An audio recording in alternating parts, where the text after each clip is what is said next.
Okay, y'all, I want to tell you about this dream that I had a few weeks back. I told maybe one or two people about this dream, and I was contemplating whether or not I should even tell this dream. But then a week later or so, I had another dream that kind of gave me some confirmation about telling this dream. Uh, then I had another dream following behind that one. So I'm just going to tell you the two because I'm quite sure the third one was just for me to kick it up and go on and make this happen. So I feel like this is probably the proper time to tell this dream. I don't know who it's for, who it's going to help. Um, Maybe it might help some people after the rapture takes place. That's what I believe. They're going to be looking for videos like this and to help them to understand what actually happened and why it happened. So I'm just going to get right on into the dream. This was another vivid dream, like it felt like a real experience. So um, the other thing too I want to mention, um, I wanted to actually wait a few days also to see if I would forget the dream because I didn't want to tell it and be wrong. Um, my fear of God is so intense.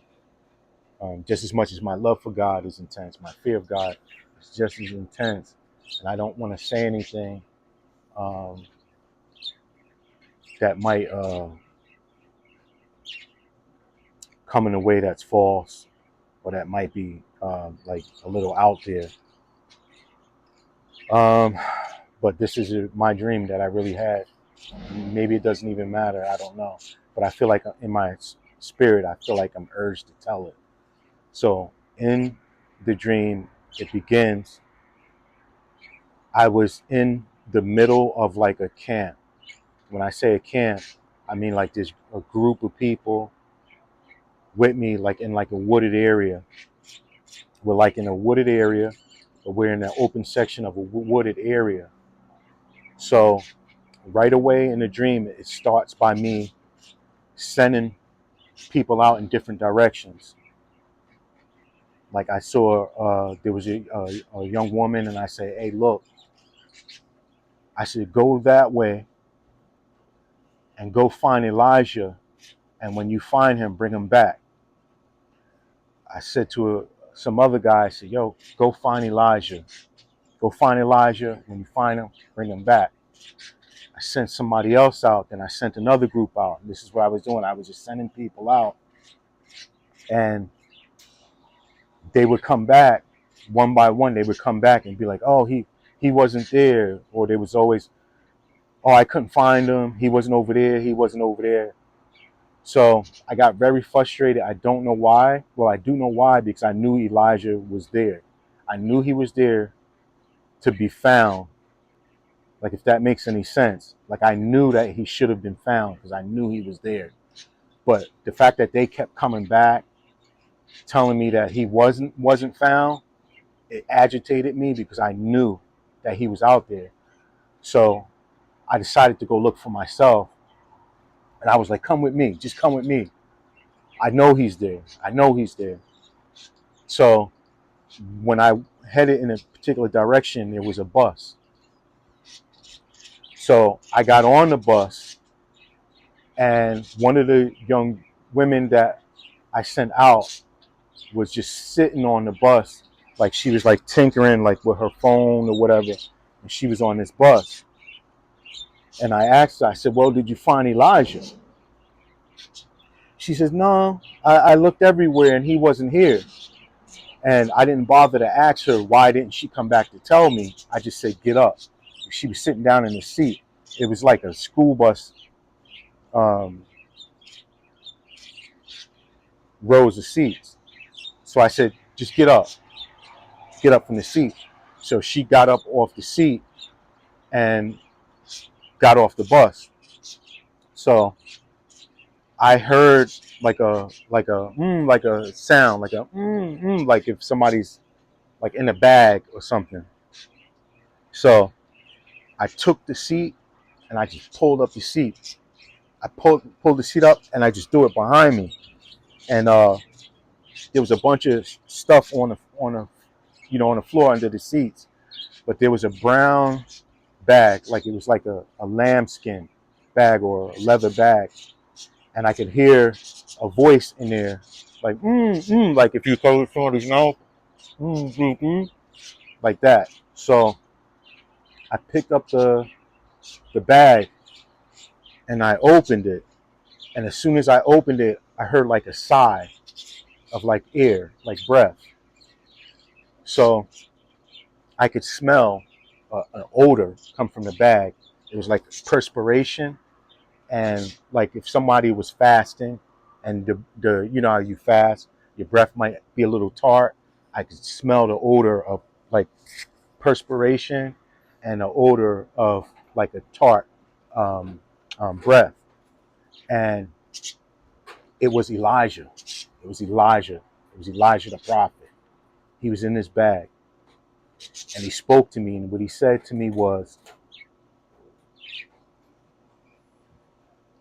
he said, next time, he said, come find me yourself. He said, don't send anyone out looking for me. He said, because as you can see, you sent one out and they never even came to look for me. You sent another out and they came and they passed by me, and you sent another out to look for me, and they were never gonna look for me. That wasn't their intentions. I'm assuming that he was probably speaking about the girl who came and just sat down in the bus and just started tinkering around with her phone, and she never returned. So he said, next time you come look for me and bring me water. He said, bring me water or bring me to water. So he said, get up, uh, go and close the door. Because you know how the bus has the thing. He said, go close the door, leave the others outside with the beast, and bring me and take me to water. Bring me water. It's either take me to water or bring me water.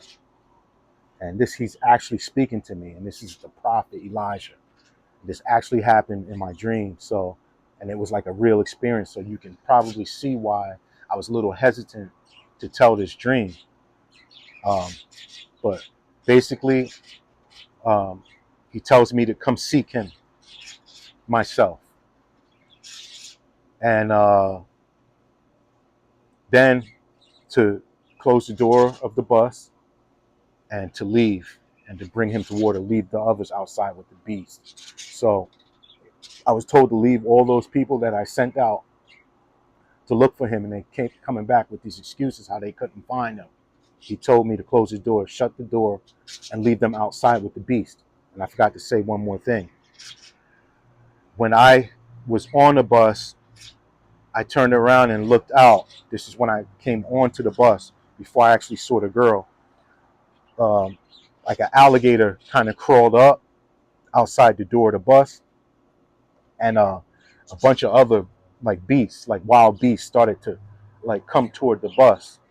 Um, then the young lady got off after I told her to stand up. So um, they were left outside with the beast after I was told by Elijah, the prophet, to shut the door and leave them outside with the beast, and to leave to bring him to water or bring me water. Um, so now you can see why I was a little hesitant to tell that dream. I didn't really know what to do with it. So then I figured I would wait, see if I forgot the dream. Um, but I didn't forget the dream. It kept like searing on my conscience. Then I had another dream. I'm going to say maybe a week and a half after that, where I was just driving in the middle of traffic, like we were racing to get to a destination. we were like on a highway. There were cars everywhere, but there was no order. There were just cars trying to get to wherever this destination was as fast as they could. And in the car that I was driving, the oil gauge was on, and I was actually burning oil, and people were saying, slow down, you're gonna burn your oil, stop and get oil. And I was just hammered down. The more that I would see people go, and I was just hammered down, and I stayed on the gas. And I kept going. Um, and I woke up out of that dream. Then I'm gonna say days before today, and no, another thing. I was in the car. Um, I was in the car sometime last week, and I was talking to someone, and they were saying, "Don't." Somebody said, "Don't burn your oil." I forgot what the conversation was for, or oh, you're gonna burn up all your oil because I know I've been needing to do an oil change on my vehicle. So this person told me, "Hey, you better get that done. Don't burn up your oil." So that kind of made me think about the dream that came after the dream with Elijah. Then a few days back before this video, I had another dream that I went into a store to purchase oil. And I took the oil, but then when I got to the counter, the oil was really expensive. And I didn't want to pay for it, even though I had the money. I didn't want to pay for the expensive oil. So I was like, let's go to another store. I had a few people with me. So when I went to the store, um, to another store to get a cheaper oil, they didn't have any. So when I decided to head back to the first store where I didn't want to pay for the expensive oil, and the store was closed. So that prompted me at that point, okay, it's almost like I'm running out of time to tell this dream. Um, Obviously, I'm meant to tell this dream. I don't know if it's supposed to make sense or not make sense, but I know I'm supposed to tell it. So I believe I'm in perfect time to tell this dream. So if you're listening to this dream, I don't have a big following on this channel. As a matter of fact, I have a suspicion. I actually don't think YouTube is allowing my channel to get views, but maybe after the rapture takes place, it'll definitely get some views. Yeah, I just felt I had to tell it. So there it is. I can say with 100% certainty that I was visited in my dream by the prophet Elijah. All right, peace out.